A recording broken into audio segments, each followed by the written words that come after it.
Hi, I'm Don the Dragon Wilson. Bonjour, je suis Don Wilson et j'aimerais vous enseigner quelques-unes des techniques et des principes de base du kickboxing qui m'ont aidé à être plusieurs fois champion du monde. En 2002, j'ai été reçu au Guinness Book of Records pour mes 11 titres de champion du monde. Nous commencerons par les positions de combat. Notre première ligne de défense, comme pratiquant de kickboxing, ce sont les postures de combat.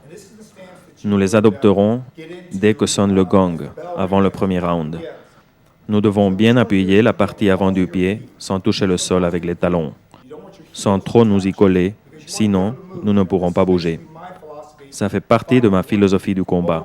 Nous avons intérêt à être tout le temps mobile, d'un côté, de l'autre, vers l'avant, vers l'arrière.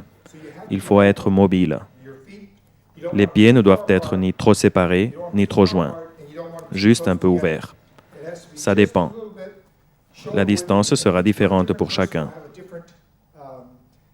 Il faut les séparer suffisamment pour obtenir un maximum de mobilité, pour esquiver et nous déplacer vers les côtés. Chacun devra trouver la distance qui lui convient le mieux.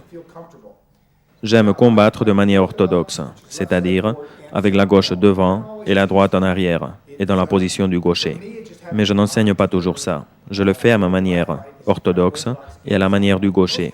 Presque tous les combattants le font d'une seule manière, généralement à la manière orthodoxe.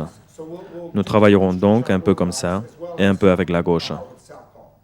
Nous avançons le pied gauche. Les bras doivent former le V de victoire avec le coude. Si vous les baissez, vous perdez. C'est très simple. Les mains toujours en haut. La raison est évidente. L'objectif de notre adversaire est le menton. C'est pour cela que nous devons placer les mains à hauteur du menton,